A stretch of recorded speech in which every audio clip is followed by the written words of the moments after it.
मध्य प्रदेश में बालाघाट के गुनई रेत घाट पर रेत ठेकेदार के कर्मचारियों के साथ मारपीट किए जाने के मामले में खैरलांजी पुलिस ने पूर्व सांसद कंकर मुंजारे के विरुद्ध प्रकरण दर्ज किया।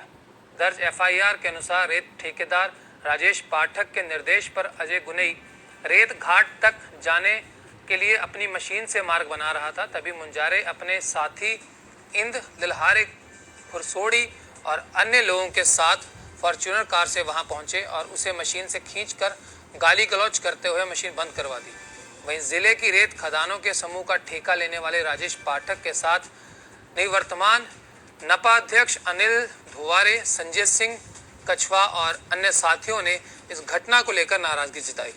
राजेश पाठक ने कलेक्टर को ज्ञापन सौंपते हुए कहा कि कोविड काल में रेत घाटों का संचालन नहीं होने के कारण चोरी के कार्य में लिप्त लोगों को इससे तकलीफ है और इन लोगों ने पूर्व सांसद कंकर मुंजारे के साथ मिलकर शासकीय कार्य में बाधा डालने का कार्य शुरू किया।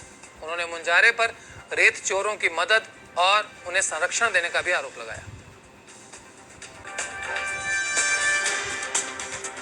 तो पिछले 1 महीने में 9 करोड़ दिया है और हमने जो घाट लिया है उसके अगेंस्ट हमने 16 करोड़ रुपए गवर्नमेंट के खाते में और जमा किया है। ये पूरे नेता लोग अभी रोड पे आ गए हैं, तमाम इनको बिल्कुल दिख रहा है कि प्रशासन निष्ठुर हो गया है, कोई सुनवाई नहीं कर रहा है। 1 महीने पहले तक ये नेता लोग कहाँ थे?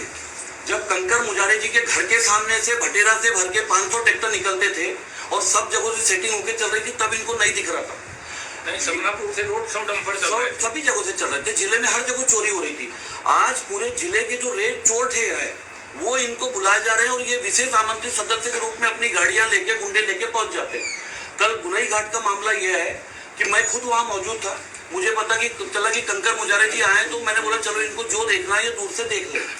लेकिन अचानक फोन आया कि इन लोगों ने मार पिटाई चालू कर दिया है। ये 2 गाड़ियों में भर के आदमी लाए थे और 5 मोटरसाइकिलों में 3-3 आदमी बैठे हुए थे, जिसके बाकायदा वीडियो है इनकी गाड़ी में आके। हमारा ये कहना है, क्या इनको ये पावर है कि किसी भी घाट में डायरेक्ट जाके ये मार पिटाई कर सकते? यदि जबकि गुनई घाट शासन की तरफ से पूरी एनओसीआं है, आपको उसके पूरे कागज दिला दिए जाएंगे। सीआ हो, सीटीओ हो, शासन हो, प्रशासन हो, हर टाइप के उसमें हर डंपर उसमें रॉयल्टी में चल रहा था। वहां से आज 2000 लोगों को रोजगार मिल रहा है। कंकर मुंजारे जी रोजगार किसी को नहीं दे रहे हैं, लेकिन आज यदि हमारे कोई घाट बंद कराते हैं तो सीधे सीधे जो मजदूर बाहर से आए, कोरोना काल में सबसे बड़ी दिक्कत आज रोजगार की है और ये रोजगार छीनने का काम कर रहे हैं। इनने जब पूरी घटना की है तो उस समय वहां 500 हमाल खड़े हुए थे जो ट्रैक्टर भर के निकाल रहे थे। यदि हम 500 हमाल और वहां 200 ट्रैक्टर खड़े थे उनसे रेत निकाल रहे थे तो हमने कहां से अवैध कर लिया? हमने बकायदा मशीन को परमिशन लेके, जब ट्रैक्टर नदी से निकालना पड़ता है तो उसके लिए रैंप बनाना पड़ता है, उसकी बकायदा हमारे पास 20 तारीख की परमिशन है। हम आपको उसकी कॉपी भी अभी सबको दे देंगे। हम लोग पूरी तरह से लीगल काम कर रहे हैं। बनाने का प्रयास किया जाए, घाटों में जाके गुंडागर्दी करने का प्रयास किया जाए, तो शासन और प्रशासन को इसीलिए आज हमने ज्ञापन दिया है कि अगर शासन और प्रशासन जिसके संरक्षण में हमने 6 करोड़ के घाट 35 करोड़ के लिए और रजिस्ट्री और सारे खर्चे मिला के 40 करोड़ दे रहे हैं शासन को, अगर शासन प्रशासन हमको इन गुंडों से संरक्षण नहीं देगा तो जिस तरह से शराब की दुकानें हमने सरेंडर कर दी है, हम रेत के घाट भी सरेंडर कर देंगे।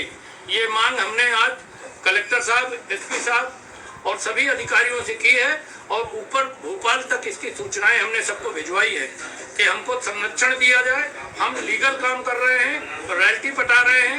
हम आज आपके सामने घोषणा करते हैं कि एक भी ट्रैक्टर, एक भी डंपर बिना रॉयल्टी का कहीं पकड़ा जाए तो ट्रैक्टर के खिलाफ 379 लगाया जाए और डंपर को राजसात किया जाए। इसके हम पक्षधर हैं। हम शासन और प्रशासन के नियमों के तहत ही पूरा काम संचालन कर रहे हैं।